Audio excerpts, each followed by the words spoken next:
muna yung kakainin ko ngayon. Salad. Tsaka na may itlog.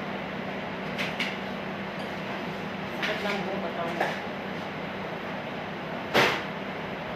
Sakit lang katawan ko guys. Ibig sabihin ng guys, matanda na talaga. Hindi na kaya ng powers ko. Ano na ako kasi. Matanda na kasi ako kaya hindi na ako masyadong trabaho ng mabigat kasi ko sakit, sumasakit na yung dito ko. Yung mga dito ko guys, so itong mga dito ko masakit ko, gagaling ko. Parang nagkakaroon ng tila, hindi ko alam. Basta masakit yung buong katawan. Kaya nasabi ko dun sa amo ko na natapos ko na lang yung 2027. Uwi na ako kasi hindi ko na kaya kasi magtrabaho. Hindi ko na kaya mag-alaga ng bata. Yung sabi ko sa amo ko, hindi ko alam. Ayaw nila ako payagan ng uwi. Pero hindi ko alam, basta uwi ako na hindi na ako babalik sa kanila.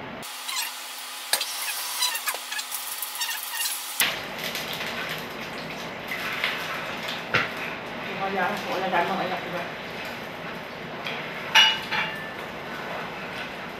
Na-miss ko na rin yung mga ano ko. Pero kasi dito ko, tsaka dito ko ba? Bihira naman ako kumain ng kanin, pero parang high blood nga ako, pero umiiwas na ako kumain ng kanin.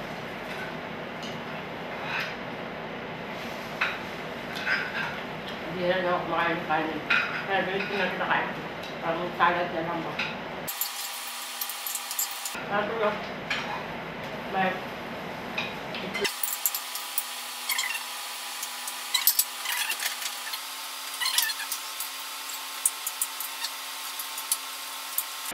bait naman mga amo ko guys ha. Pero ano na,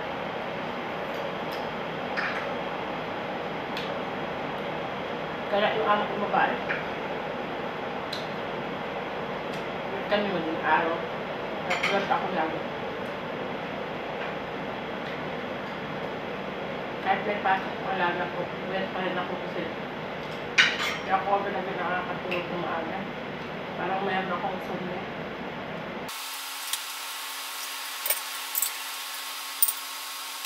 Kaya magbukas na ako nito.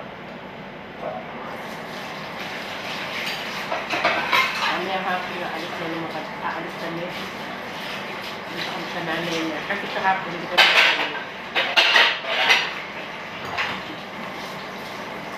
Dito na ito yung kahapon. Mamaya. Makukulitan niya.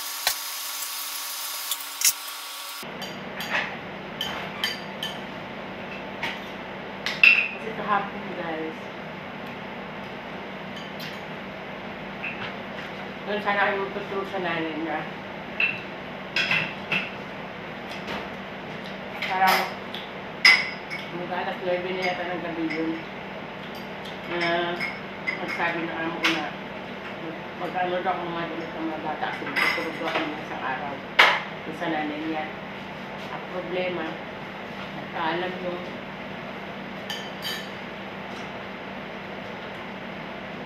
nagpaalam yung alaga ko. Sa tatay nila, saka yung amo ko. Nagpaalam na doon kami matutulog. Hindi kami pinayagan. Hindi pumayag yung amo ko nila ako na doon kami matutulog. Saka alanganin na pati na oras. Alas 9 na kasi yun ng gabi.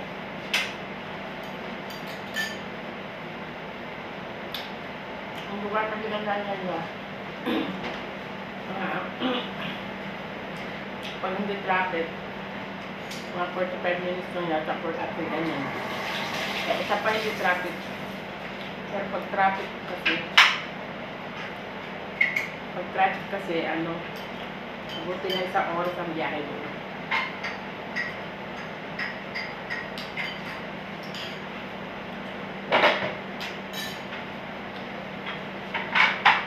Layo kami yun.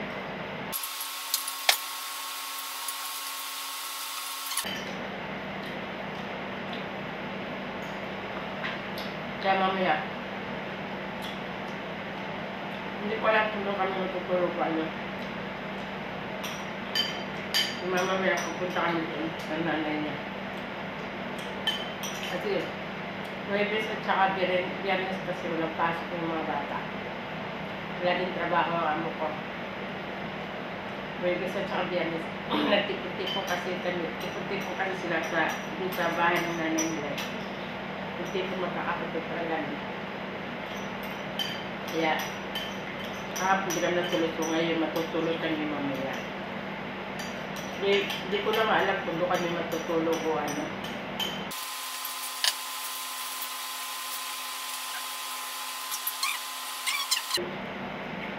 Ito pala kalusaw ko. Late na. Kasi late na rin ako nagising. Kasi alas 3 na yata ako natulog ko gabi kasi yung mga alaga ko. Alas 3 na natulog yung mga alaga ko. So, parang 3:30 yata ako natulog ko gabi. Tapos nagising ako ng hindi ako nakaswede. Kasi tulog ako. At nagising ako alas 12. Kasi gising na yung alas 3.